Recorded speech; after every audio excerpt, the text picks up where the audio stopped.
গন্তব্য হলো কবর। চাইলেও যেতে হবে, না চাইলেও যেতে হবে। গতকালকেও বাস অ্যাক্সিডেন্টে 12 জন মারা গেছে। আজকে সকালে যেই যুবক অফিস করতে যাবে তারও মৃত্যু মতিঝিলে রাস্তার উপরে হয়েছে। মানুষের মৃত্যু যে কোনো টাইমে চলে আসবে। কুল্লু নাফসিন যায়িকাতুল মাউত, প্রত্যেকটা মানুষকে মৃত্যু একদিন পাকড়াও করবে। মরণের স্বাদ আস্বাদন করতে হবে। যে যতই যেই লাইনে দৌড়াই না কেন, প্রত্যেকের জীবনে একদিন সাদা কাপড়ের প্যাকেট হবে। প্রত্যেকের জীবনে বাড়ির সামনে একদিন মসজিদের পালকি চলে আসবে। এজন্য রাসূল বলেছেন, ওয়া হায়াতাকা ক্বাবলা মাউতিক, তোমাদের মৃত্যু আসার আগে তোমরা তোমাদের হায়াতকে মূল্যায়ন করো, কদর করো। যে হায়াতকে যত মূল্যায়ন করে সে তত দামি হয়ে যায়। এই সমাজে অসংখ্য যুবক অনেক স্বপ্ন নিয়ে সামনে এগিয়ে চলছিল, স্বপ্নর জায়গায় থেকে গিয়েছে। বাস্তবতা এটাই যে একা একাই কবরে চলে যেতে হয়েছে। সাউন্ড ক্লিয়ার না ভাই, একটু আওয়াজ দিয়ে কথা বলে দেখেন, একেবারেই ক্লিয়ার না, একটু সাউন্ড ক্লিয়ার দেন, ঠিক হয়ে যাবে ইনশাআল্লাহ। আরো ক্লিয়ার দেন, তাই না? হ্যাঁ, একটু আগায় দেন, কানে কানে। ও আচ্ছা আচ্ছা, ঠিক আছে, ঠিক হয়ে যাবে ইনশাআল্লাহ। আপনারা একটু ভলিউমটা বাড়ায় দেন, ঠিক হয়ে যাবে, সমস্যা নেই। নারায়ে তাকবীর। আপনারা কি ঘুমায় গেছেন নাকি? কে কে ঘুমাইছেন হাত তুলে আল্লাহকে দেখান। মাশাআল্লাহ, একজন ঘুরে তুলছিল, যাই হোক সমস্যা নেই। সজাগ আছেন তো ইনশাআল্লাহ? আল্লাহ আপনাদেরকে ধৈর্যের সহিত শেষ পর্যন্ত থাকার তৌফিক দান করুক, বলেন আমিন। আমিন। আমি আপনাদের সামনে কোরআনুল কারীম থেকে একটি আয়াত তেলাওয়াত করেছি। নবী করিম সাল্লাল্লাহু আলাইহি ওয়াসাল্লামের একটি হাদিস পাঠ করেছি। একটা হাদিসের উপরে রাসূলুল্লাহ, এই তো হচ্ছে সাউন্ডটা, এটাই দেন, আরো দেন। হ্যাঁ হচ্ছে, মাশাআল্লাহ। এই ভলিউমটা আপনি কমায় রাখছেন। নবী করিম সাল্লাল্লাহু আলাইহি ওয়াসাল্লামের একটি হাদিসে 3টি আমলের কথা বলেছে। যেই 3টা কাজ কোনো মানুষ যদি করে, তার মৃত্যুর পরে সে বিনা হিসাবে আল্লাহর জান্নাতের মেহমান হবে। সুবহানাল্লাহ। তাকে আল্লাহ প্রশ্ন করবে না যে তুমি দুনিয়াতে কি করেছো, কারণ তার জীবনটা আরো আগে আল্লাহ সুন্দর করে দিয়েছে। রাসূল করিম সাল্লাল্লাহু আলাইহি ওয়াসাল্লামের কাছে একজন সাহাবী প্রশ্ন করল, আইয়ুল আমালি আহাব্বু ইলাল্লাহ। ওগো আল্লাহর নবী, আমরা তো সবাই একদিন মারা যাব। প্রতিদিন জান্নাতুল বাকিতে লাশ কবরস্থ হচ্ছে, জান্নাতুল মুআল্লায় লাশ দাফন হচ্ছে। নারীও মারা যায়, পুরুষও মারা যায়। আমাদের মৃত্যু অনিবার্য, যে কোনো সময় আমাদের মৃত্যু হবে, আমরা দুনিয়ায় কেউ থাকতে পারবো না। তো জানতে চাই আল্লাহর কাছে সবচেয়ে প্রিয় আমল কোনটা? সবচেয়ে প্রিয় আমল কোনটা আল্লাহর কাছে? এটা আপনি একটু বলেন, আমরা সেই কাজগুলো করে আল্লাহর সান্নিধ্য অর্জন করতে চাই। নবী করিম সাল্লাল্লাহু আলাইহি ওয়াসাল্লাম বললেন, আল্লাহর কাছে সবচেয়ে প্রিয় আমল হলো 3টা। আল্লাহর কাছে সবচেয়ে প্রিয় আমল হলো 3টা। 1 নম্বরে আসসালাতু আলা ওয়াক্তিহা। যে ব্যক্তি টাইম টু টাইম নামাজ আদায় করে, সালাত আদায় করে, এটা আল্লাহর কাছে সবচেয়ে প্রিয় হয়ে যায়। সুবহানাল্লাহ, সুবহানাল্লাহ। তাহলে বুঝেন আল্লাহর কাছে যত আমল পৃথিবীতে আছে, সবচেয়ে প্রিয় আমল হলো নামাজ আদায় করা। মান আকামাহা আকামাদ্দিন। যে ব্যক্তি নামাজ ছেড়ে দিল, সে দ্বীনের খুঁটিটা ভেঙে দিল।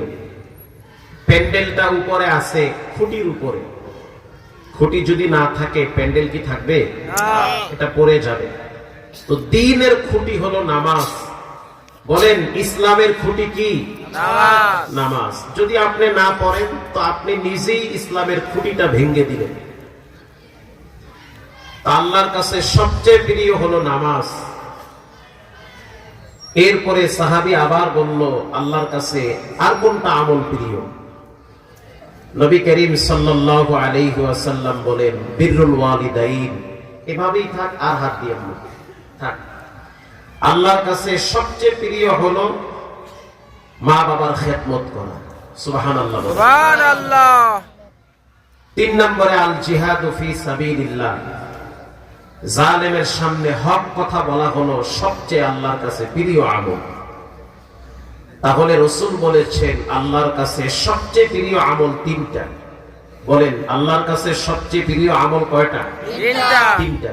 এক নম্বরে সময় মতো নামাজ পড়া। এবার আপনারা বলেন আমাদের সমাজে কি অধিকাংশ মানুষ নামাজি না বেনামাজি? বেনামাজি। সবাই 5 ওয়াক্ত নামাজ পড়ে না। কিছু আছে 5 ওয়াক্ত পড়ে, কিছু আছে শুধু শুক্রবার পড়ে। শুক্র আলী মুসল্লি। নামাজের কোয়ালিটিও ভাগ আছে। কিছু মুসল্লির কোয়ালিটি হলো এরা 5 ওয়াক্ত নামাজ পড়বে, কিছু আছে শুক্রবার পড়বে। শুক্রবারের ভিতরে দুইটা ভাগ। একটা হলো যদি মসজিদে তবারক থাকে ঠান্ডা মাথায় নামাজ পড়ে, আর যদি তবারক না থাকে সালাম ফিরাইয়া সুন্নত বাদ দিয়ে আরেকজনের জুতা নিয়ে দৌড় মারে। কি ভাই কথা ঠিক না ভাই? এটা হলো শুক্রবারের মুসল্লির দুইটা কোয়ালিটি। আর এক কোয়ালিটির মুসল্লি আছে যারা মরার ডরে নামাজ পড়ে, মানে সামনে দেখতেছে মৃত্যু একেবারেই নাকের ডগায়, মানে মৃত্যুটা একেবারেই সামনে। এই সময় তো আব্বারে ডাকলেও উপায় নাই, মায়েরে ডাকলেও উপায় নাই, তো মরার ডরে তাড়াতাড়ি নামাজ পড়ে। যেমন ভূমিকম্পে যখন ধাক্কা দেয় তখন আমি দেখছি ঢাকার সিটির ম্যাক্সিমাম মসজিদগুলোর বারান্দায়ও জায়গা থাকে না। অধিকাংশ যুবকরা সবকিছু ফালায়া মসজিদে দৌড় মারে। কেন? ভূমিকম্পের ধাক্কায় না জানি ঘরের চিপায় মরে, তো মরমুই মসজিদে গিয়েই মরি। আবার এমনও দেখছি আমার নিজ চোখে, জানুয়ারি মাসের 7 তারিখে ঢাকার থেকে আমরা 2 জন আলেম কক্সবাজার উখিয়াতে একটা মাহফিলে যাইতেছি ফ্লাইটে। তো বিমানে উঠার পরে দেখলাম বিমান ছাড়ার কথা 3টায়, বিমান ছাড়ছে 5:30টায়। প্রচন্ড কুয়াশা। তো বিমানে উঠলাম, উঠার পরে দেখলাম ডানে বামে অনেক তরুণ তরুণী, যুবক যুবতী, তারা কক্সবাজার যাবে, ভ্রমণ পিপাসু। তো স্বাভাবিক যারা নতুন বিমানে উঠছে তাদের ফিল অন্যরকম। কেউ সেলফি নিয়ে ব্যস্ত, কেউ ভিডিও কলে আপনজনদেরকে দেখায় যে আমি উঠছি এক জায়গায়, সবাই মিল্লা দোয়া করো আজকে দেখাই দেবো খেলা। তো আমরা দেখলাম মোটামুটি বিমানটার একটা বিয়ের ঘর বানাইছে, মানে পুরাই মাথায় লইছে বিমান।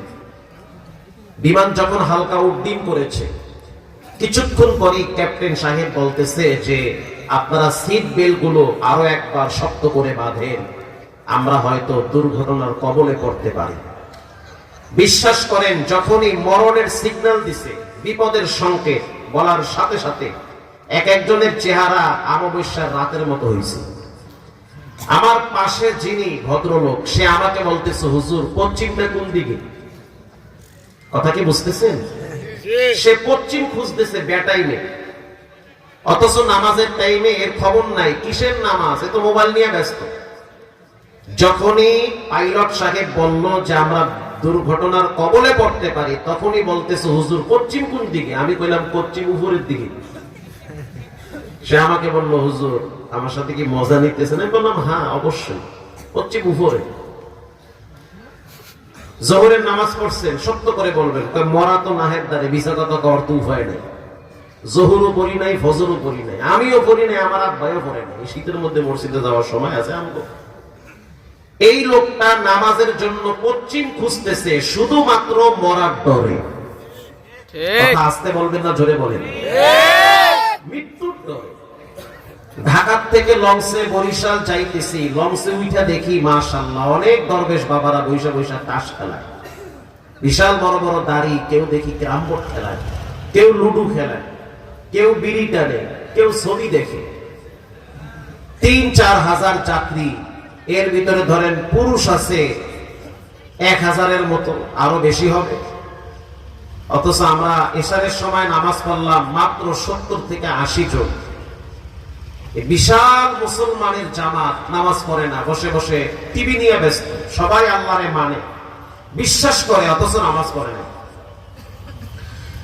রাত্র 3টার সময় যখন দেখলাম চাঁদপুর মোহনায় লঞ্চে সংকেত দিতেছে যে আপনারা যে যেখানে আছেন ওখানেই বসে থাকবেন, ছুটাছুটি করবেন না, স্রোত বেশি, তুফান কিন্তু শুরু হয়ে গেছে। চাঁদপুর মোহনায় যখন দেখলাম লঞ্চ লড়াচড়া শুরু হয়েছে, তখন দেখলাম রাত্র 3টায় এই নিচতলার থেকে তাস খেলেন না কয়েকজন পার্টি লম্বা তসবি নিয়ে 4তলায় উঠে কয় হুজুর পশ্চিম কোন দিকে। তার মানে এখন পশ্চিম কেন খুঁজে? বিমানে আর লঞ্চে পশ্চিমটা নির্ণয় করা সহজ না, অনেক কঠিন। কথা ঠিক না? এই দুই জায়গায় ম্যাপেও কাজ করে না, গুগলও কাজ করে না, নেটওয়ার্ক হ্যাং হয়ে যায়। তখন আমাদেরকে বলে পশ্চিম কোন দিকে। তা আপনি তো এশা পড়েন নাই, মাগরিবও পড়েন নাই, একটু আগে তাস খেলাইছেন, এখন পশ্চিম খুঁজেন মানে কি?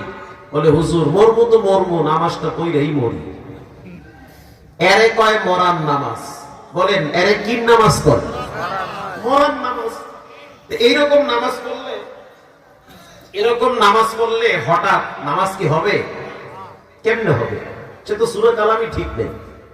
রংপুর ওয়াজে গেছি, আমার এক ভক্ত যুবক মানুষ, কলেজে পড়ে, খুব ভালো ছেলেটা।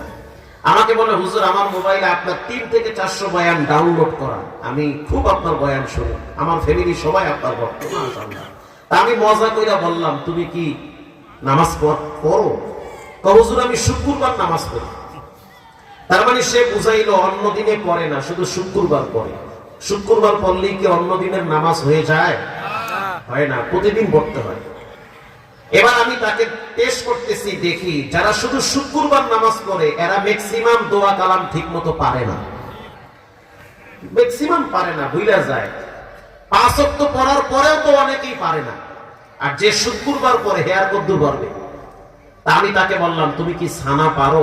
বলে হুজুর ছানা আমি খাই। সুবহানাল্লাহ, কই কি ছানা খায়?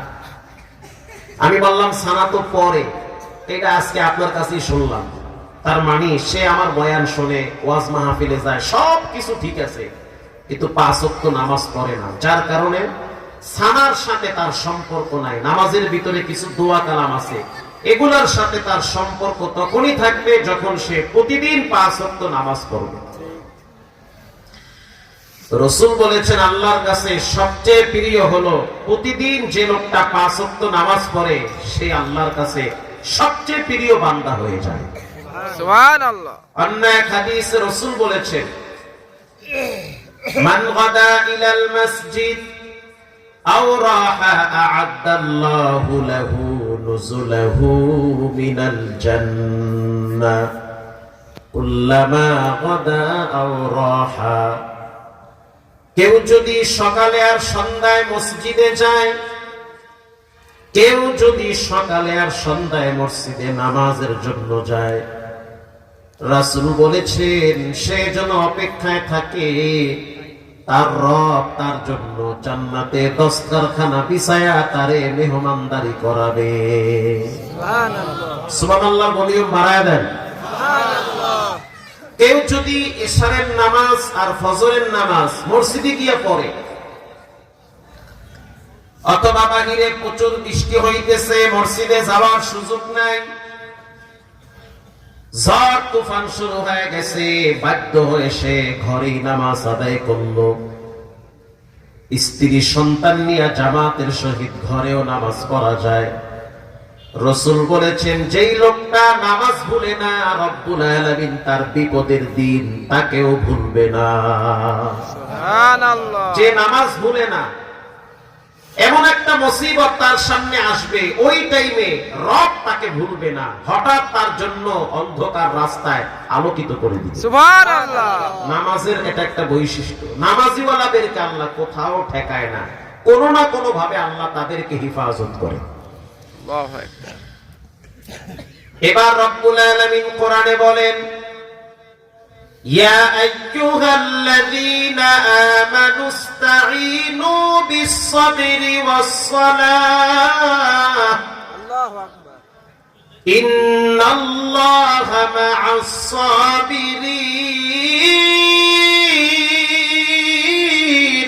আল্লাহু আকবার। তোমরা আল্লাহর কাছে সাহায্য চাবা দুইটা জিনিসের মাধ্যমে, 1 নম্বরে নামাজ, 2 নম্বরে ধৈর্য। আল্লাহর কাছ থেকে যদি কিছু পাওয়ার আশা করেন, মনে রাখবেন 2টা জিনিস লাগবে, 1 নম্বরে নামাজ, 2 নম্বরে ধৈর্য। আল্লাহর কাছে সাহায্য চাবেন। আল্লাহর সাহায্য ছাড়া পৃথিবীর কোনো মানুষের সাহায্য এক সময় টিকবে না। দুনিয়ার মানুষ আপনাকে সহযোগিতা করে স্বার্থের জন্য, কথা ঠিক না বেটা? ঠিক। আপনাকে ভালোবাসে স্বার্থের জন্য। স্বার্থে যদি আঘাত লাগে, কখনো কখনো আপন মানুষগুলা পর হয়ে যায়। সন্তান স্ত্রীকে ভালোবাসেন, স্বার্থে আঘাত লাগলে স্ত্রী সন্তান গুলাও দেখবেন চেহারা কালা বানায়। ঠিক। বিশ্বাস করেন, রব বলেছেন স্ত্রী সন্তান পৃথিবীতে যত কিছু আপনজন আছে, কেউ তোমাদের আপন না। আপন হলো একজন, তিনি হলেন কে? আল্লাহ। টেস্ট করে দেখেন ছেলে মেয়ে কদ্দুর আপনার আপন। বাসায় যদি দামি আইসক্রিম নিয়ে যান সবাই খুশি। বাসায় যদি দামি আইসক্রিম নিয়ে যান সবাই খুশি। যেই দিন কম দামি আইসক্রিম নিয়ে যাবেন, আপনার সন্তানটা দেখবেন চেহারা কালা বানায়া অন্যদিকে ফিরে গেছে। ঠিক। এটা পরীক্ষিত। 30 টাকা দামের আইসক্রিম নিয়ে যায়, খুব খুশি, আব্বু তুমি তো অনেক ভালো, ওরে বাবা পাপ্পা ড্যাডি কত রং বিরঙ্গের কথা। একদিন 5 টাকা দামের একটা ললিপপ নিয়ে গেলে মেয়েটা বলে তুমি পচা, এগুলো খাওয়া যায়? তার মানে বোঝা গেল দিবেন খাওয়াবেন সবাই খুশি, দিবেন না খাওয়াবেন না ঘরের মানুষগুলোও চেহারা একদিন কালা বানাবে। ঠিক। এটাই বাস্তবতা। সাহায্য চাইতে হবে একজনের কাছে, তিনি হলেন কে? আল্লাহ। ইয়া আইয়ুহাল্লাযীনা আমানু ইসতাঈনু বিস-সাবরি ওয়াস-সালাহ। আল্লাহ। একজনের কাছে সাহায্য চাও যার কোনো দুর্বলতা নাই, অক্ষমতা নাই, যিনি পৃথিবীর কারো কাছে ঠেকানা, তিনি হলেন কে? আল্লাহ। পৃথিবীর সব নবীরা আল্লাহর কাছে সাহায্য চাইছে। আপনার আমার প্রিয় নবী, যেই নবীর কোনো গুনাহ নাই, যার কোনো পাপ নাই, পৃথিবীর শ্রেষ্ঠ নবীদের শ্রেষ্ঠ নবী, যিনি হলেন রাহমাতুল লিল আলামিন, তিনিও রবের কাছে রাত্রিবেলা চোখের পানি ছেড়ে চেয়েছে। ওয়া ইযা সাআলাকা ইবাদি আন্নী ফাইন্নী করিব। আল্লাহু আকবার। তোমরা এমন একজনের কাছে সাহায্য চাও যিনি তোমাদের শাহরগের চেয়েও কাছে। আল্লাহু আকবার বলে। আল্লাহু আকবার। আল্লাহ আপনার আমার এত কাছে যে শাহরগের চেয়েও আল্লাহ আপনার আমার নিকটে। তার কাছে সাহায্য চাও, কারণ তিনি রাতেও দেখেন, দিনেও দেখেন। সমুদ্রের ভিতরে যদি একটা মাছ ক্ষুধার যন্ত্রণায় চিৎকার মারে, সেটাও একজন শুনেন, তিনি হলেন কে? আল্লাহ। তার কাছে চাও। বুখারী শরীফের হাদিস, ইকু কমায় দিয়া বেচ দেন, আমার টানটা যেন টাইনা লয়ে যায় বাইরে। প্রিয় ভাইরা আমার, বুখারী শরীফের হাদিস, 3 জন যুবক সফর করার জন্য বের হয়েছে। মরুভূমির ভিতরে পাথর বালু আর বড় বড় পাহাড় করার পরে লু হাওয়া শুরু হয়ে গেছে, বাতাস শুরু হয়ে গেছে, যার কারণে চোখে কিছুই দেখে না। বাতাসের তীব্রতা এত বেশি, ধুলাবালুগুলো আইসা তাদের চোখের ভিতরে লেগে অনেকেই তো চোখে একেবারেই কিছুই দেখতে পায় না। 3 জন যুবক সিদ্ধান্ত নিল যে আশ্রয়ের জন্য গুহায় যেতে হবে। 3 জনই আশ্রয় নেওয়ার জন্য গুহার ভিতরে প্রবেশ করেছে।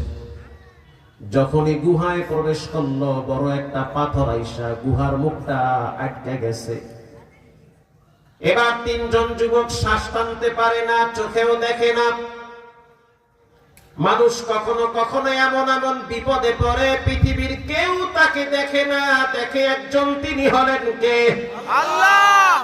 মানুষ কখনো কখনো এমন এমন সিচুয়েশন ফেস করে, যখন তার আর্তনাদ, তার চিৎকার, তার হাহাকার ঘরের স্ত্রীও বুঝে না, সন্তানও বুঝে না, মা বাবাও বুঝে না, বুঝে একজন, তিনি হলেন কে?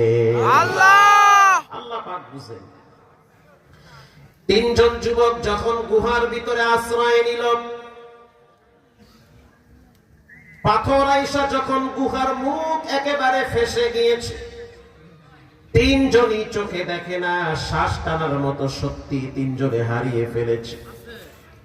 এবার তিনজন যুবক চিন্তা করলো, একটু পরেই তো আমরা অক্সিজেনের অভাবে মারা যাব। এখানে যদি আমরা চিৎকার মারি কেউ শুনবে না, এখানে যদি আমরা মারাও চাই কেউ দেখবে না,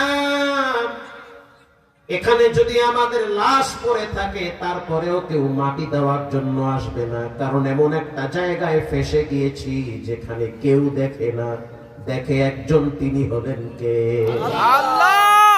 তিনজনে পরামর্শ করলো কি করা যায়, জীবনে এমন বিপদে পড়বো এটা তো কল্পনাই করিনি। রানা প্লাজা যখন ভেঙে পড়েছিল আমি তো দেখার জন্য গেছি, তো সেখানে এমনও যুবক দেখছি যাদের চিৎকার একটাই ছিল যে এমন বিপদে পড়বো এটা তো কল্পনাই ছিল না। মানুষ কখনো কখনো এমন এমন সিচুয়েশন ফেস করে যা 1 ঘন্টা আগেও টের পায় না যে 1 ঘন্টা পরে তার সাথে কি হতে চলছে। ঠিক বলেন, সব ক্ষমতার মালিক কে? আল্লাহ। আল্লাহরে ডরান, সময় থাকতে নিজের পাপ মোচন করে আল্লাহর কাছে পবিত্র হয়ে কবরের জন্য প্রস্তুতি নেন, কারণ সময় ফুরিয়ে যাচ্ছে। এবার তিনজন যুবক পরামর্শ করলো, সাহায্য আল্লাহ ছাড়া কেউ করবে না। গর্তের ভিতরে যে বিপদে পড়ছে সন্তানও জানে না, স্ত্রীও জানে না, মা বাবাও জানে না, জানে একমাত্র আল্লাহ। তাহলে তিনজনে মিলে 3টা আমল দিয়ে আল্লাহর কাছে দোয়া করি, 3টা আমলকে উসিলা বানাইয়া রবের দরবারে হাত পাতি। প্রথম যুবক একেবারেই বয়স কম, সে বলল আমি প্রথম গুহার ভিতরে আল্লাহর কাছে চাবো, দেখি আল্লাহ কি সাহায্য করে। আল্লাহু আকবার। এটা হাদিসের কথা, রাসূলুল্লাহ নিজে বর্ণনা করেছেন। এবার প্রথম যুবক গুহার ভিতরে একটা কোনায় 2 হাত তুলে দিয়েছে, চোখের পানি ছেড়ে দিয়ে বলে আল্লাহুম্মা বাওয়াহু শাইখান কাবীরা। রব্বুল আলামিন, আমি এমন একজন সন্তান, আমি আমার আব্বা আম্মারে বড় ভালোবাসি। সুবহানাল্লাহ, সুবহানাল্লাহ। দোয়াটা এমন ছিল, আমি আমার মাকে বড় ভালোবাসি, আব্বাকে ভালোবাসি, বাবার অনুগত সন্তান, মা বাবার সহনশীল সন্তান। প্রতিদিন রাত্রিবেলা বকরির থেকে দুধ দহন করে আমি আমার মাকে পান করাই, বাবারে পান করাই। মা বাবার মুখে বকরির দুধ না দেওয়া পর্যন্ত বাচ্চাদের মুখে আমি দেই না। এমনও দিন গেছে বাচ্চারা আমার পায়ের কাছে এসে কাঁদতো, তারপরও দুধ দিতাম না যতক্ষণ মাকে দুধ পান না করাইতাম। সুবহানাল্লাহ। কারণ আমি আমার মাকে ভালোবাসি, আমি আমার আব্বারে প্রচন্ড পরিমাণ ভালোবাসি। বাবার ভালোবাসাটা আমার দিলটা জুড়ে আছে। ঘটনাক্রমে একদিন রাত্রিবেলা আমি একটা কাজের জন্য দামেস্কে গিয়েছি। আসতে আসতে অনেক রাত হয়ে গেছে। আমি আইসা দেখলাম আমার মা বাবা 2 জনে ঘুমিয়ে পড়েছে। আমি তখন বকরির থেকে দুধ দহন করলাম। দুধ দহন করতে যখনই গেলাম তখন আমার 2টা বাচ্চা জাগ্রত হয়েছে। জাগ্রত হওয়ার পরে বাচ্চা 2টা আমার কাছে এসে বলতে আছে, আব্বু তুমি নাই, কেউ আমাদেরকে দুধ পান করায় নাই, অতএব তোমার আওয়াজ পাইয়া আমরা 2 ভাই বোন জাগ্রত হয়েছি, আমাদেরকে দুধ পান করাও, ক্ষুধার যন্ত্রণায় আমরা অস্থির হয়ে গেছি।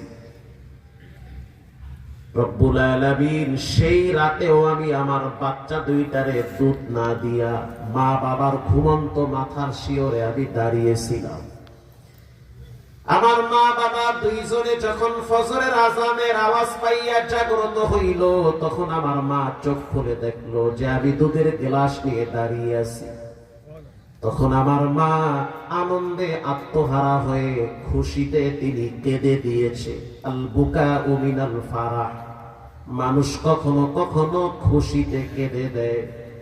কিছুদিন আগে দেখলাম একজন সবজি বিক্রেতার ছেলে সেনাবাহিনীতে চান্স পাইছে। সাংবাদিকরা প্রশ্ন করলো কেমন লাগতেছে, সে কান্না করতেছে আর বলতেছে আজকে আমার কষ্টের কান্না না, এটা হলো সুখের কান্না। সুবহানাল্লাহ। এটা কষ্টের না, এটা খুশির কান্না। রব্বুল আলামিন আমার মা খুশিতে কেঁদে দিয়েছে, চোখের পানি ছেড়ে দিয়ে বলে মালিক, যেই সন্তান আমার মুখে দুধ দেওয়ার জন্য রাত্র এরকম অতিবাহিত করলো মাথার কিনারায়, যেই দিন আমার সন্তান মুসিবতে পড়বে, বিপদে পড়বে, সেদিন যেন তুমি তার প্রতি সহযোগিতার হাত প্রশস্ত করে দাও।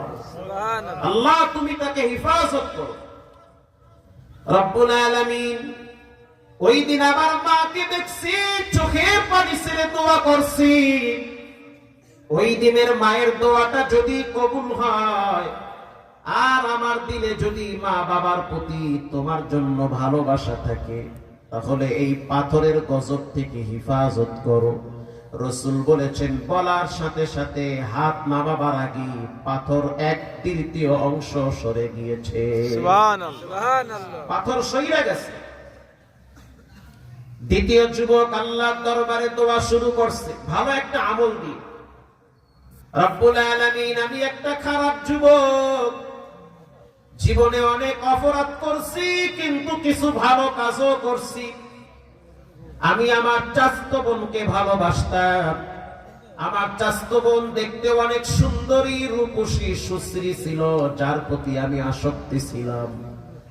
ঘটনাক্রমে একদিন আমি চাচাতো বোনের বাসায় গেলাম, গিয়া দেখলাম চাচাও নাই, চাচিও নাই, পুরা ঘর খালি ছিল।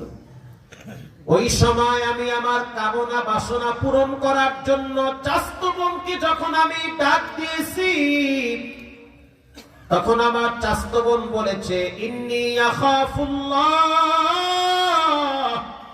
আমি একজনকে সবচেয়ে বেশি ভয় পাই, তিনি হলেন কে? আল্লাহ।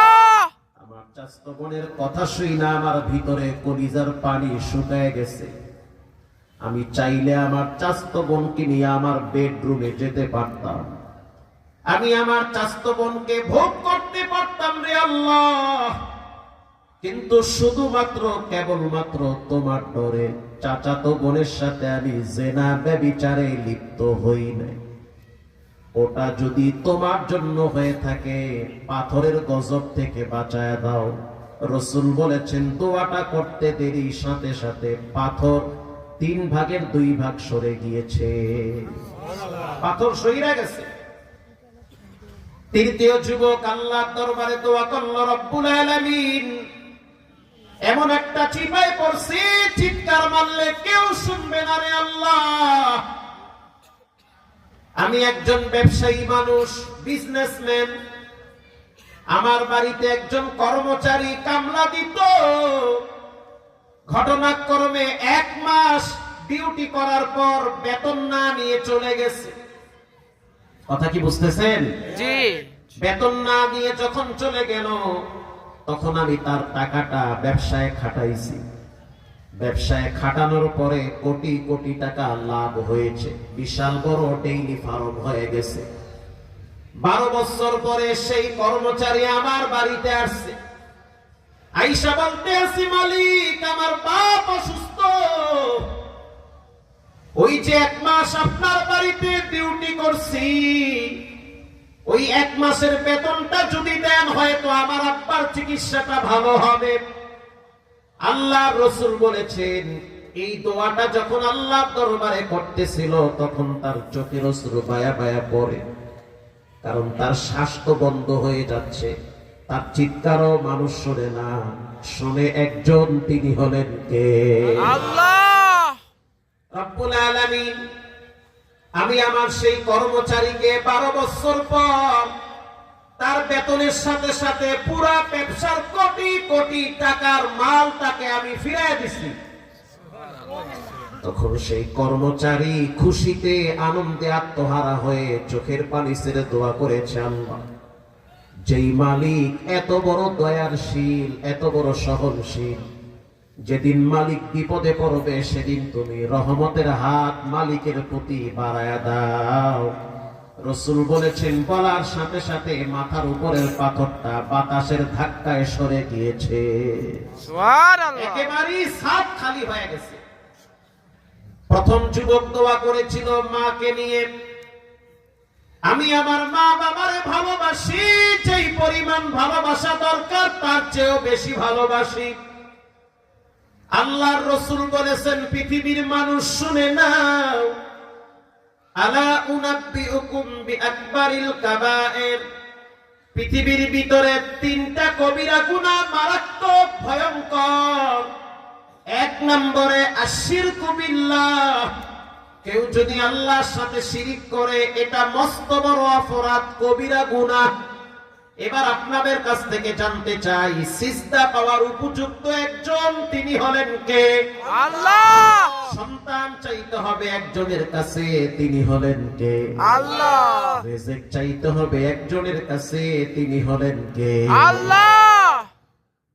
প্রিয় ভাইরা আমার, এবার রাসূল বলেন, দুই নম্বরে সবচেয়ে বড় কবিরা গুনাহ হলো হুকুকুল ওয়ালিদাইন, মা বাবার সাথে যদি কেউ নাফরমানি করে, এটা হলো সবচেয়ে বড় মারাত্মক কবিরা গুনাহ। সবে বরাতের রাত, সবে কদরের রাত, ওই রাতে যদি নাফরমান সন্তান দোয়া করে, দোয়া কবুল হয় না। ঠিক। আল্লাহ বলে, খবিস, সাবধান। মায়েরে কষ্ট দিয়া, বাবারে কষ্ট দিয়া, চোখের পানি ছেড়ে যদি মরসিমের টাইস ভিজাও, লাভ নাই।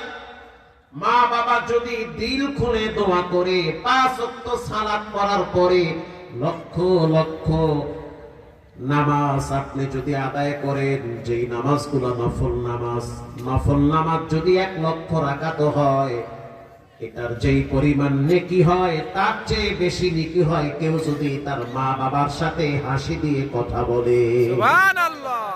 মা বাবার সাথে সৎ ব্যবহার করা সবচেয়ে বড় আমল। এমন একজন সাহাবীর ইতিহাস আমরা জানি, যেই সাহাবী নবীর সাথে যুদ্ধের ময়দানে গেছে, যেই সাহাবী দান করত, রমজান মাসে রোজা রাখত, রমজানের বাইরেও নফল রোজা রাখত, ওই সাহাবী রাস্তা দিয়ে হাঁটলে চতুর্দিকের বাচ্চারা নাক দিয়া ঘ্রাণ টানত, এমন আতর ব্যবহার করত যে এলাকার মানুষ তার শরীর থেকে ঘ্রাণ নিত। অথচ মৃত্যুর টাইমে তার জিহ্বাটা বেঁকা হয়ে গেছে। স্ত্রী চোখের পানি ছেড়ে রাসূলুল্লাহ দরবারে গিয়ে বলল, আমার স্বামীর মৃত্যুর আগে আগে দেখলাম জিহ্বা বেঁকা হয়ে গেছে, কালেমা আসেন। আমার স্বামীর চোখ উল্টে গেছে গো আল্লাহর হাবিব, আমার স্বামী দেখতেছি মুখটা বড় করতেছে, আবার ছোট করতেছি। বলার সাথে সাথে রাসূলুল্লাহ বলল, তোমার স্বামীর নাম কি? মহিলা বলতে আছে, আমার স্বামীর নাম হলো আলকামা। আল্লাহর হাবিব বলতে আছে, বেলাল, দেরি আর করা যাবে না, বুঝতে পারছি ঝামেলাটা কোন জায়গায় লাগছে। বেলাল, তুমি একটা কাজ করো, তার মাকে আমার সামনে হাজির করো, যদি তার মা আসতে না পারে আমাকে তার কাছে নিয়ে যাও। আলকামা রাদিয়াল্লাহু তাআলা আনহুর মা, বৃদ্ধ মানুষ, লাঠিতে ভর দিয়া দিয়া নবীর সামনে দাঁড়ায় গেল। আল্লাহর হাবিব বলতে আছে, আলকামার মা, তোমার সন্তানের মৃত্যুর সময় চলে আসছে, মরজে মৌতের টাইম। ওয়াজাআত সাকরাতুল মাউত, মৃত্যুর যন্ত্রণা কঠিন, মৃত্যুর যন্ত্রণা ভয়ঙ্কর। মৃত্যুর যন্ত্রণা যখন শুরু হয় তখন মানুষের সেন্স ঠিক থাকে না। যদি ইমানদার না হয় তখন সে চোখে দেখে যে রব্বুল আলামিন তার জন্য জাহান্নামের গেটগুলো খুলে রাখছে। আজরাইল এমন ভাবে দাঁড়ায়, ডরে তার চোখ উল্টে যায়, হাত পা ছেড়ে দেয়। শুধু তাই না, বারবার তাকায় আর জিহ্বা দিয়া লাল লালা পড়ে, আর কাঁদতে থাকে, আর ভাবে জীবনে কেন আমি এত সময় নষ্ট করলাম। আমার জীবন তো কেবল শুরু, অতীতে যেটা ছিল ওটা ছিল ধোঁকার জীবন। আল্লাহর হাবিব বলতে আছে আলকামার মা, বলো তোমার সন্তান কেমন? রাসূল প্রশ্ন করলো, তোমার ছেলেটা কেমন বলো?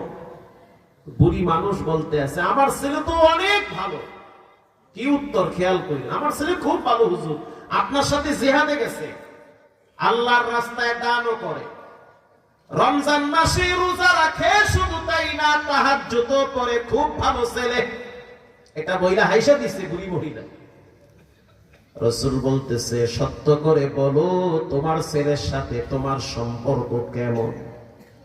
যখনই কথাটা বলল, বৃদ্ধা মহিলা মাথাটা নত করে চেহারা কালো করে ফেলেছে, আর বলতে আছে, ইয়া নবী আল্লাহ, আমার সন্তানের সাথে আমার সম্পর্ক ভালো না, বইয়ের কথা শুনে আমার কথার মূল্যায়ন করে না, অথচ আমি আমার সন্তানটারে না খাইয়া ওরে খাওয়াইছি, শুধু তাই না, শীতের দিন পায়খানা করে দিত, নিজের হাতে মেথরনির মতো সাফ করছি, গরমের দিন পাখা দিয়া বাতাস করে ঘুম পাড়াইছি, শুধু তাই না, খেজুরের রসগুলা চিবায়া চিবায়া, খেজুর চিবায়া চিবায়া রস বের করে আলকামারে খাওয়াইছি, শুধু তাই না, শীতের দিন আমি আমার সন্তানটাকে নিয়ে মরুভূমির ভিতরে বসে থাকতাম, সকালের সূর্যের তাপ বাচ্চার শরীরের জন্য ভিটামিন,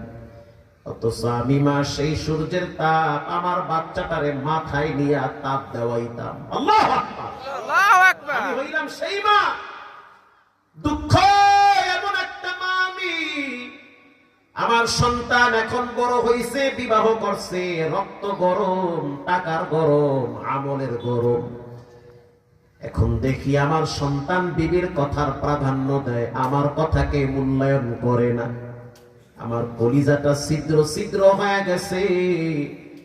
যেদিন আমি আমার সন্তানকে দেখছি কাঁদতে, কাজ ফালাইয়া বাচ্চার পাশে গিয়া সান্ত্বনা দিতাম। আমার আলকামা বিবাহ করার আগে একবার বিপদে পড়ছিল, আমার কাছে আইসা বলতেছিল, মাগো মা বিপদে পড়ছি, এমন একটা ঝামেলায় পড়ছি, বুঝতে পারছি সমাধানের জন্য তোমার কাছে আসতে হবে। ওগো আল্লাহর হাবিব, আমি রাত্রিবেলা না ঘুমাইয়া জায়নামাজ বিছাইয়া চোখের পানি ছেড়ে আলকামার জন্য রবের দরবারে মাগফিরাত কামনা করছি। আল্লাহু আকবার।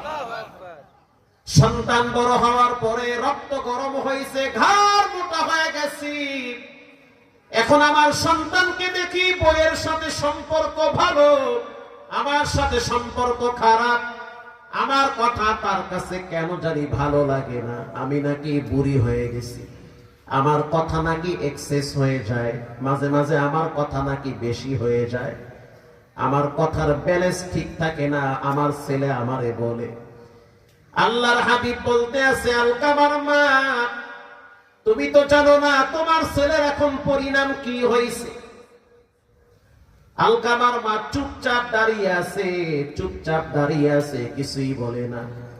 রাসূল বলতেছে, আলকামার মা, তোমার সন্তানের জীবনের শেষ দিন হলো আজকে, যদি তুমি ক্ষমা করে দাও তাহলে হয়তো জাহান্নামের আগুন থেকে বাঁচবে। কবরের দুই পাশের মাটির চাপ তুমি তো দেখো না, আমি রাসূল দেখি। কবরের ভিতরে ভয়ঙ্কর বিষাক্ত সাপ আসবে, তুমি তো দেখো না, আমি তো দেখি। এখন তুমি বলো, তোমার সন্তানকে ক্ষমা করবা না জাহান্নামের আগুনে পুরাবার আগে আমি রাসূল লাকড়ি দিয়া তোমার সন্তানটারে পুইরা ফেলাবো? আলকামার মা কিছুই বলে না, চুপচাপ দাঁড়িয়ে আছে। আল্লাহর হাবিব বলতে আছে, আলকামার মা, তোমার ইচ্ছা, তোমার সন্তান গুসাপ তুমি করছো, পেটে তুমি রাখছো, লালন পালন তুমি করছো, তোমার অধিকার বেশি। আল্লাহু আকবার, তোমার অধিকার বেশি।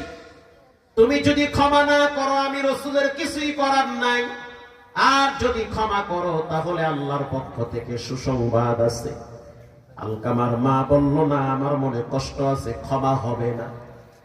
রাসূল বলল, বেলাল, দেরি আর করা যাবে না, পাহাড় থেকে লাকড়ি নিয়ে আসো। বেলাল হাবশি যখন দৌড় মারছে পাহাড়ের দিকে লাকড়ি আনতে, বুড়ি মহিলা মা তো রক্তের টান লেগে গেছে। সুবহানাল্লাহ। আসলেই কি আলকামার জন্য লাকড়ি আনতেছে?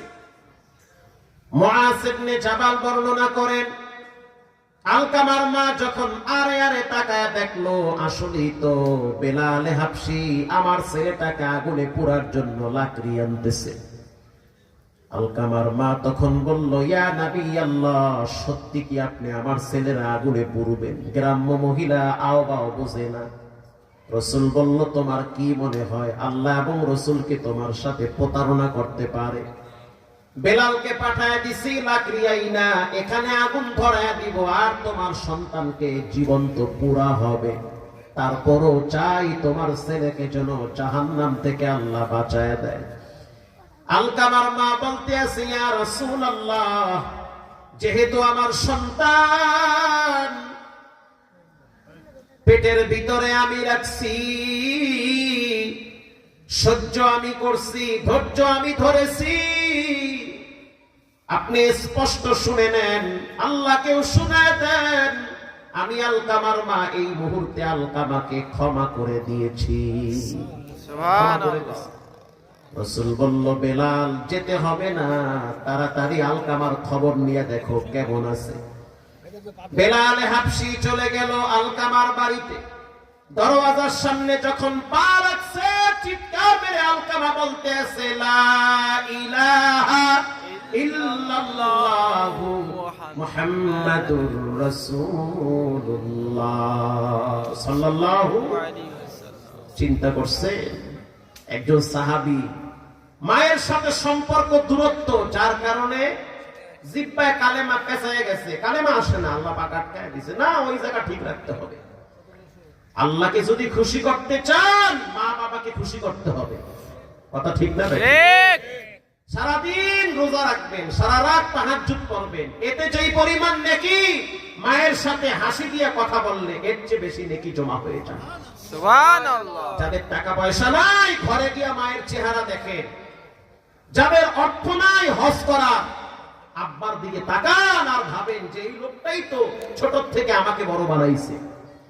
যখন হাঁটার মতো শক্তি ছিল না, চলার মতো শক্তি ছিল না, এই দুইজনের মাধ্যমে আল্লাহ আমাকে নিরাপত্তা দিয়েছে। এদের ভালোবাসার সামনে আমার ভালোবাসা টিকবে না। পৃথিবীর প্রত্যেকটা মা তার সন্তানকে নিজের জীবনের চেয়ে বেশি ভালোবাসে। ঠিক। আমার চোখে দেখা, আল্লাহ সাক্ষী রেখে বললাম, 2014 সালে সুন্দরবন লঞ্চে পত্রিকায় আসছে, মা আর বাচ্চা শুয়ে আছে, যাবে বরিশালে। রাত্র 3টার সময় হঠাৎ বাচ্চাটার ঘুম ভেঙে গেছে। তার মানে আজরাইল তার ডাকতেছে, তার মৃত্যু হবে এইভাবে। আজরাইলের পার্লামেন্টের সিদ্ধান্ত হয়ে গেছে আল্লাহর যে আজকে তার জান কবজ হবে। তো বাচ্চাটা মায়ের পাশ থেকে উঠা, 4 বছরের বাচ্চা, উঠা একা একা জুতাও পরছে। এটাও সিসি ক্যামেরায় দেখছি আমরা। জুতা পইরা হাইটা গেছে লঞ্চের পিছনে। রাত 3টা, ম্যাক্সিমাম মানুষ ঘুমায়। যিনি সারেংম্যান তিনি বসে আছে, যারা উপরে মেশিন চালায় তারা বসে আছে। তো বাচ্চা হাঁটতে হাঁটতে একেবারেই লঞ্চের পিছনে গেছে। লঞ্চের পিছনে যাওয়া যায় যেখানে খুব রিস্ক থাকে, উজু করা যায়, পানিগুলো পড়ে, এরকম একটা খালি জায়গা আছে না, একেবারেই পিছনে। এই বাচ্চা ওখানে গিয়ে দেখতেছে পানি পড়তেছে। ওই পানি না গরম না ঠান্ডা, মিডিয়াম আরামদায়ক পানি। তো বাচ্চাদের স্বভাব হলো পানিতে হাত দিলে ওরা আরাম পায়। তো 2-3 মিনিট পানি নিয়ে খেলাধুলা করলো। এর ভিতরে এক মুরব্বী আসতে আসতে, বয়স্ক মানুষ আসতে আসতে বাচ্চাটা কলার সোলার উপরে পা রাখছে। কলার সোলায় যখন পা দিল, স্লিপ কাইটা বাচ্চাটা সেই বুড়িগঙ্গায় পড়ে গিয়েছে, মেঘনা নদীতে। কিন্তু আল্লাহর কি কুদরত, জুতাটা ঝুলতেছিল, ওটা দিয়া মায়ের কষ্ট আরো বাড়তেছে। জুতা যখন ঝুলতেছিল, কলার সোলা অর্ধেক ঝুলা পড়ছে, বাকি অর্ধেক লঞ্চের সাথে লেগে আছে, আর জুতাটা ঝুলতেছে। তো মায়ের একটু পরে যখন ঘুম ভেঙে গেল, মা তো ঘুরতে ঘুরতে পিছনে গেছে। পিছনে গিয়ে যখন দেখলো তার বাচ্চার জুতা ঝুলতেছে, বুঝতে আর বাকি নাই, বাচ্চা পানিতে পড়ছে। ওই সময় মা চিৎকার মেরে জুতা বুকে নিয়ে পানিতে ঝাঁপ দিয়েছে।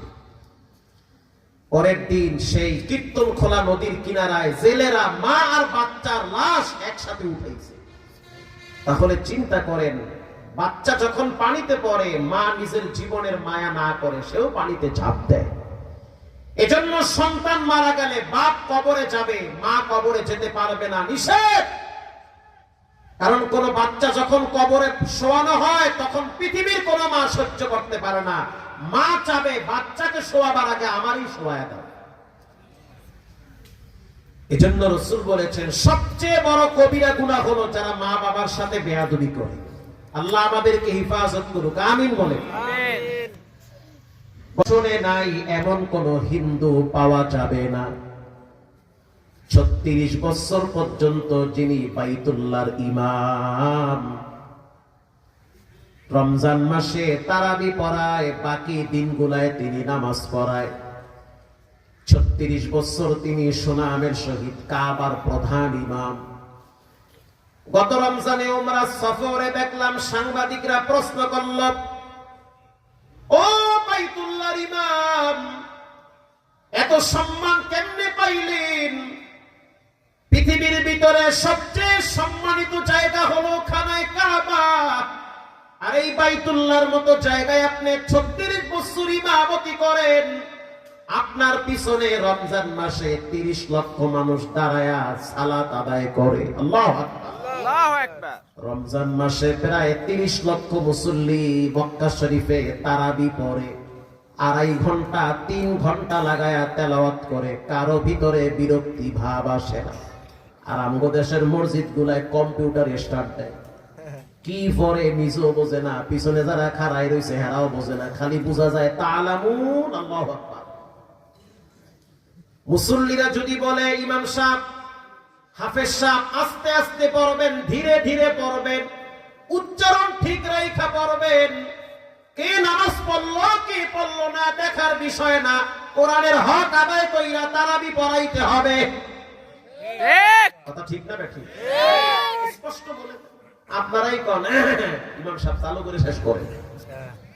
ইমাম সাহেবকে জানায় দেন তেলাওয়াত করতে হবে আস্তে আস্তে, কোরআনের হক আদায় করে পড়বে। আপনারা তো আস্তে আস্তে তেলাওয়াতের মজা বুঝেন না। দেশের বাইরে যায়েন, ছোট ছোট বাচ্চারা তারাবি পড়ায়, 4 ঘন্টা লাগায় তারাবি পড়ায়। রমজান মাসের কিসের ঘুমাবা? রমজান মাসে ঘুমাইবেন দিনে, পুরা 11 মাস বেচা কিনা করবেন, রমজান মাসে আল্লাহর জন্য অক্ষ করবেন। ঠিক। ঠিক। এত চিন্তা করে লাভ কি? বউ বাচ্চা সংসার, আপনি আজকে মাল বললে তো কালকে সবই চলবে, আপনি একা চলবেন না। ঠিক। লাভ কি এত চিন্তা করে? রমজান মাসটা আল্লাহর জন্য অক্ষ করবেন, সারা রাত নামাজে কাটান, দিনের বেলায় 4-5 ঘন্টা ঘুমান, 1 মাস না ঘুমাইলে তেমন ক্ষতি হয় না। ঠিক। হাফেজ সাহেব যখন রাখবেন স্পষ্ট জানায় দিবেন, কোরআনের হক আদায় কইরা নামাজ পড়াবা, স্পষ্ট পড়াতে হবে, স্পষ্ট শুনতে হবে। যখন স্পষ্ট তেলাওয়াত করবে তখন মুসল্লিদের ভিতরে কোরআনের একটা তাসির তৈরি হবে। স্পষ্ট পড়ার একটা আলাদা মজা আছে, আর ওই কম্পিউটারের পড়ার ভিতরে কোনো নূর নাই। কোন মতে 1.5 ঘন্টায় নামাজ শেষ করে 4 দোকানে গিয়ে বিড়ি খায়। কথা কন না? তারাবির বরকত। বাইতুল্লাহ শরীফের ইমাম তাকে প্রশ্ন করলো, বাইতুল্লাহর মতো জায়গায় ইমাম কেমনে হইলেন? তিনি জবাব দিতেছে, 2টা কারণে রব্বুল আলামিন আমার এই সম্মান বাড়ায় দিছে। 1 নম্বরে আমার মায়ের দোয়া আমার তকদিরে লাগছে। সুবহানাল্লাহ, আরো জোরে বলে সুবহানাল্লাহ। আলহামদুলিল্লাহ। আমার সাথে আমার আব্বা আম্মার বিশাল এক সম্পর্ক। জানেন, টাকার বস্তা আমার পিছনে ঘুরে। আমরা জন্মগত ধনী মানুষের পোলাপান, ফকিরের পোলাপান না। কুয়াকাটায় গিয়ে খবর নিয়ে দেখেন আমরা কোন বংশের পোলাপান। আলহামদুলিল্লাহ, লা ফাখরা লাহু, কোনো ফখর নাই। আব্বা আম্মার সাথে এতটাই গুড সম্পর্ক, আমি তো মনে করি পুরা পুঁজি হলো মা বাবা। ওখানে সম্পর্ক যত ভালো থাকে দৈনন্দিন জীবন তত ভালো চলে। আলহামদুলিল্লাহ। কারণ রাসূল বলেছেন, মা বাবা খুশি রব খুশি। মা বাবা বেজার, যত বড় হেডা বলা হন, শান্তি জীবনে থাকবে না। নানান ছায় ঝামেলায় জীবন চলে যাবে, হঠাৎ দেখবেন কবরের বাসিন্দা হয়ে যাবে। মরার পরে দোয়া করারও মানুষ পাবেন না। সম্পদ রেখে যাবেন, ছেলে মেয়েরা মারামারি কারাকারি করবে, আপনার জন্য দোয়াটাও করবে না। এটা কইলো ঠিক না কইলো ঠিক? ঠিক কথা। ঢাকায় মোহাম্মদপুর নাম শুনছেন না আপনারা? শুনছেন তো? জি। হ্যাঁ, মোহাম্মদপুর একটা মার্কেটের নাম বললে সবাই চিনবে। ওই মার্কেটের মালিক মারা গেছে 17 সালে। আমি তখন জুমা পড়াই কেরানীগঞ্জ বাজার মসজিদে। ওই মহল্লায় তার বাড়ি কেরানীগঞ্জে। এখনো সেই মার্কেট মোহাম্মদপুরে আছে, নাম করা মার্কেট, এক নামে সবাই চিনবে, দরকার নেই বলার, এটা ভিডিও হইতেছে। মার্কেটের মালিক মারা গেছে। ডাক্তার বলতেছে যে আইসিইউতে যতদিন ছিল বিল দিয়ে এরপরে লাশ নিয়ে যাবে। 4টা ছেলে স্পষ্ট জানিয়ে দিয়েছে 12 লক্ষ টাকার বিল আমরা দিব না, বাবার লাশও নিব না। সুবহানাল্লাহ। অথচ বাবার 100 কোটি টাকার মার্কেট, লক্ষ লক্ষ টাকা পায় ঘর ভাড়া, অথচ ছেলেগুলা এতটাই অপদার্থ, বাবার লাশ আনবে কিছু টাকা দিয়া, অত মিসকিনও দিয়ে দেয় 12 লাখ টাকা। ছেলেরা বলতে আছে না ওই 12 লাখ টাকা দিয়ে বাবা খাইলে কামে লাগবে। শেষ পর্যন্ত তার মেয়েরা হাতের রুলি বিক্রি করে বাবার লাশ আইনা দাফন করছে। সাধারণত মেয়েরা বাবার ভক্ত বেশি হয়, ঠিক। এটাই বাস্তব। যার মেয়ে আছে আল্লাহর দরবারে শুকরিয়া আদায় করেন, আলহামদুলিল্লাহ। আপনার ছেলে দোয়া করতেও পারে না পারে, কিন্তু মেয়েটা গোপনে ঠিকই নীরবে আল্লাহর কাছে আপনার জন্য দোয়া করে। এটা মেয়েদের অভ্যাস, এই সৃষ্টি কত অভ্যাস করে আল্লাহ তাকে পাঠিয়েছে। রাগ করতেছেন নাকি? না। বাইতুল্লাহ শরীফের ইমামকে প্রশ্ন করা হইল সম্মানিত জায়গায় কেমনে দাঁড়াইলেন? জবাব দিল যে শুধুমাত্র কেবলমাত্র মায়ের দোয়ার বরকতে আল্লাহ কপাল খুইলা দিছে। তিনি বলল আমার বাড়ি হলো মক্কা থেকে 2100 কিলোমিটার দূরে দাম্মামে। মক্কা থেকে 2100-2200 কিলোমিটার দূর হলো দাম্মাম, সেখানে আমাদের বসবাস। আমার বাবা ছোট বয়সে দুনিয়া থেকে বিদায় হয়ে গেছে। যখন আমার বয়স 9 বছর তখন আমার বাবা কবরের যাত্রী হয়ে গেছে। মৃত্যুর আগে আগে আমার বাবা মাকে বলেছিল যেহেতু আব্দুর রহমানের কণ্ঠটা চমৎকার, করে কোরআনের হাফেজ বানাবা। আল্লাহর কি অনুগ্রহ, দয়া, রব্বুল আলামিন আমাকে অল্প কিছুদিনের ভিতরে কোরআনের হাফেজ বানায়া দিছে। এরপরে আমার মা সিদ্ধান্ত নিছে যে আমাকে নিয়ে উমরায় যাবে, আল্লাহর ঘর বাইতুল্লাহ যাবে উমরা করার জন্য। 9 বছর বয়সে যখন আমার মা আমাকে নিয়ে উমরায় আসলো, মায়ের সাথে যখন আমি উমরা করার জন্য মক্কায় আসলাম, ছোট মানুষ, আমার মা আমাকে বলল তুমি হাতিমে কাবার পাশে দাঁড়ায়া থাকবা, আমি তাওয়াফ কইরা তোমারে নিয়ে সাই করতে যাব। আব্দুর রহমান সুদাইসি বলেন আমি মাকামে ইব্রাহিমের পাশে দাঁড়াইয়াছি আর আমার মা তাওয়াফ করতেছে, লাব্বাইক আল্লাহুম্মা লাব্বাইক। যখন আমার মা তাওয়াফের ভিতরে ছিল তখন আমি তো ছোট মানুষ, বাচ্চা সুলভ আচরণ আমার মুখে প্রকাশ পায়, আমার আচরণে প্রকাশ পায়, কারণ আমি বাচ্চা মানুষ। আমি তখন তাকায় দেখলাম আমার সমবয়সী কিছু বন্ধু বান্ধব ঘুরতেছে সাফা মারোয়ায়। আমি মায়ের স্থান থেকে দৌড় মারছি সাফা মারোয়ায়। ওখানে গিয়া বন্ধু বান্ধবের সাথে আমি গল্প জুড়ায় দিলাম। তখন আমার বয়স মাত্র 9 বছর।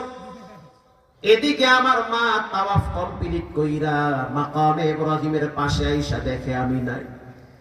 তখন আমার মাকে আমি দেখছি মাকামে ইব্রাহিমের সামনে দাঁড়ায়া 2টা হাত খানায় কাবার দিকে উত্তোলন করে বলল, রব্বুল আলামিন, যদিও আমি আমার সন্তানকে হারায় ফেলাইছি, মনের ভিতরে অনেক কষ্ট, স্বামী হারাইছি, সন্তানও হারাইলাম। এই পৃথিবীর ভিতরে মুসল্লি হারায় কিন্তু ইমাম হারায় না। হারায় না। মুসল্লি হারায় যায় কিন্তু ইমাম হারায় না। আমি একজন মা হিসাবে তোমার ঘর কাবার সামনে নিয়ে দোয়া করলাম, তুমি আমার সন্তানটারে কাবার ইমাম বানায় দাও। সুবহানাল্লাহ। সুবহানাল্লাহ। আরো আস্তে করুন। সুবহানাল্লাহ। মায়ের দোয়া, রাসূল বলেছেন বিনা পর্দায় ফস করে কবুল হয়ে যায়, ওইটা আল্লাহ ফিরায় না, তাও আবার মক্কা শরীফের ভিতরে। ওরে আল্লাহ, কোন জায়গায়? আব্দুর রহমান সাহেব বলল যে আমি পিছনে আইসা যখন দেখলাম মা হাত তুইলা বাচ্চাদের মতো কাঁদতেছে আর বলতেছে, আল্লাহ তুমি আমার সন্তানটারে কাবার ইমাম বানায় দাও। তখন আমি পিছনে দাঁড়ায় চিৎকার মেরে বলেছি আমিন। হয়তো ওই দিনের মায়ের দোয়া রব্বুল আলামিন কবুল করেছে। আজ কোটি কোটি মানুষের মাঝখান থেকে রব্বুল আলামিন তার ঘর বাইতুল্লাহর ইমাম হিসাবে আমারে কবুল করেছে। সুবহানাল্লাহ। পৃথিবীর মানুষ যদি সম্মানী হতে চাও মায়ের দোয়া নাও, ইজ্জত যদি বাড়াইতে চাও মায়ের দোয়া নাও, দাম্পত্য জীবনে যদি সুখময় করতে চাও মায়ের দোয়া নাও, স্ত্রী সন্তান নিয়ে যদি ভালো থাকতে চাও মায়ের দোয়া নাও, মানসিক ভাবে যদি প্রশান্তি পাইতে চাও মায়ের দোয়া নাও। মা যদি কাফেরও হয় তারপরেও খারাপ ব্যবহার করা যাবে না। মা যদি পতিতালয়ের বেশ্যাও হয় তারপরও সে তোমার মা। মা যদি চরিত্রহীনা নারীও হয় তারপরেও মা। সে যদি অপরাধ করে তার শাস্তি আল্লাহ তাকে দিবে, তুমি বেয়াদবি করে তার অভিশাপ নিবা না। ইব্রাহিম আলাইহিস সালাম তিনি একজন নবী, তার বাপ ছিল কাফের। কথা কি দুইজনের ভিতরে কোরআনে আসছে? কষ্ট হয় আপনাদের? ইব্রাহিম নবীর বাবা কাফের, অথচ ইব্রাহিম তো শ্রেষ্ঠ নবী আল্লাহ। মিল্লাতা আবিকুম ইব্রাহিম হুয়া সাম্মাকুমুল মুসলিম। ইব্রাহিম আলাইহিস সালাম তার বাবারে দাওয়াত দিতেছে। খেয়াল করেন কেমন দাওয়াত। ইয়া আবাতি লিমা তা'বুদু মা লা ইয়াসমা'ু ওয়া লা ইউবসিরু ওয়া লা ইউগনি আনকা মিনাল্লাহি শাইআ। আল্লাহু আকবার। আব্বা, যেই মূর্তির সামনে আপনি মাথা নত করেন ওরা তো কানে শুনে না, চোখেও দেখে না, আপনার ভালো খারাপ কোনো কিছুই করতে পারবে না। বলেন পারবে? পারবে না। তো কেন আপনি এটা করেন? ইব্রাহিম নবীর বাবার নাম ছিল আযর। বাবার নাম কি? আযর। নমরুদের চামচা। চিন্তা করে দেখেন, নবী হইয়া তার বাবারে নসিহত করেন, অথচ বাপ হইল নমরুদের খুব কাছে। যখনই বলল বাবা মূর্তির সামনে মাথা নত করলে কোনো লাভ হবে না, ইব্রাহিম নবীর বাপ তখন ক্ষিপ্ত হয়ে উত্তর দিল, ক্বালা আরাগিবুন আনতা আন আলিহাতি ইয়া ইব্রাহিম। ইব্রাহিম, তুমি কি আমাদের দেবদেবীর ব্যাপারে বিষোদ্গার করো? এগুলোকে নিয়ে তুমি কটূক্তি করো? এটা বলার সাথে সাথে ইব্রাহিম নবী বলতে আছে, আব্বা শুনে নেন, ইয়া আবাতি লা তা'বুদুশ শাইতান। আমি স্পষ্ট দেখতে পাইতেছি আপনার বন্ধু হিসাবে শয়তান দাঁড়ায় আছে। আল্লাহর রহমত থেকে আপনি ছিটকে পড়েছেন, আপনি গোমরাহির ভিতরে আছে।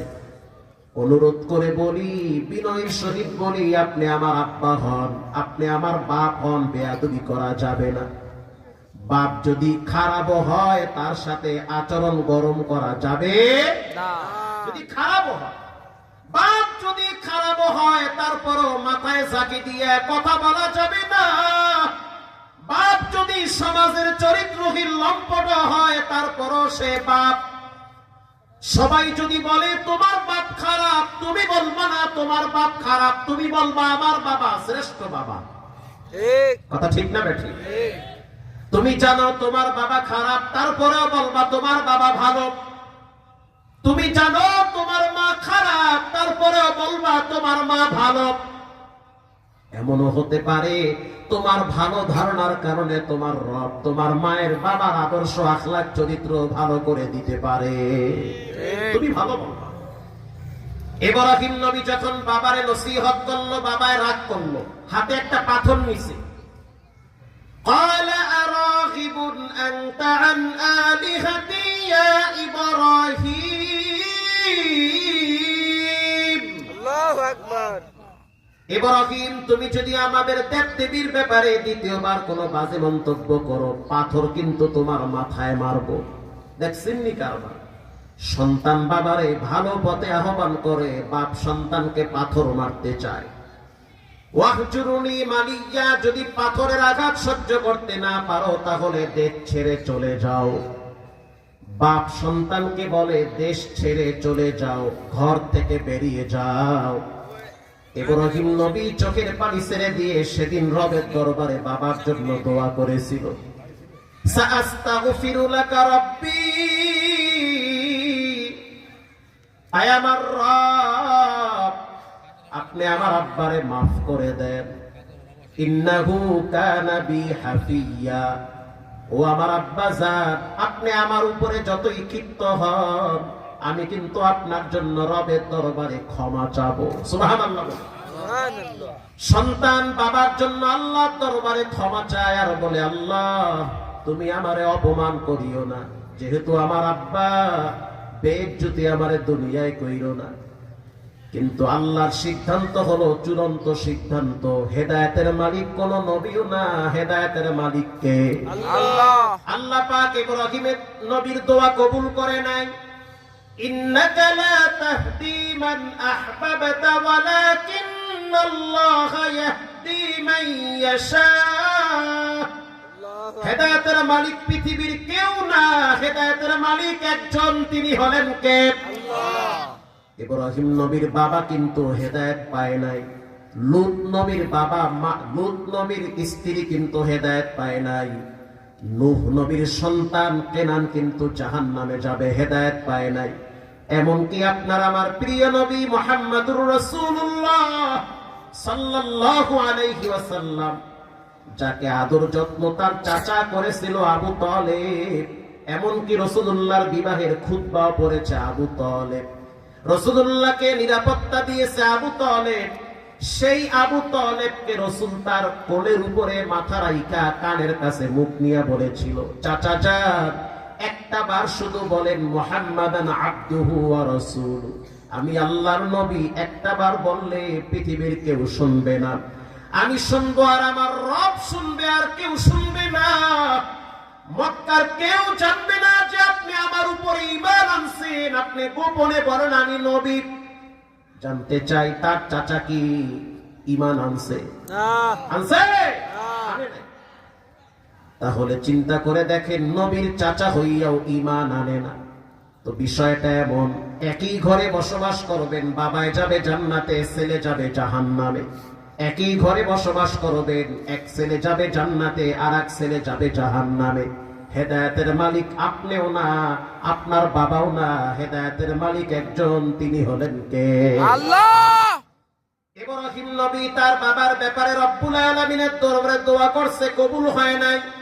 আল্লাহর দরবার থেকে সেই দোয়াকে প্রত্যাখ্যান করা হয়েছে, কবুল হবে না। কিয়ামতের দিন ইব্রাহিম নবীর বাবাকে আল্লাহ পাক কালো একটা প্রাণী বানাবে, তার বাবার আকৃতি সেদিন দিবে না, কারণ ইব্রাহিম নবী বাবার চেহারা দেখলে সেদিন কষ্ট পাবে। চেহারাটা থাকবে না, থাকবে শুধু প্রাণীর আকৃতি। ইব্রাহিম নবীর সামনে ফেরেশতারা তার বাবার পায়ের ভিতরে শিকল লাগাইয়া টানতে টানতে জাহান্নামে নিয়ে যাবে, ইব্রাহিম নবী বুঝতে পারবে না। আল্লাহু আকবার। তাহলে চিন্তা করে দেখেন, একজন নবী হইয়া তার বাবার সাথে কেমন ব্যবহার করলো। বাপ কাফের, তারপরেও বাবার ব্যাপারে আল্লাহর দরবারে হেদায়েতের দোয়া করে, বাবার সাথে গরম মেজাজ দেখায় না।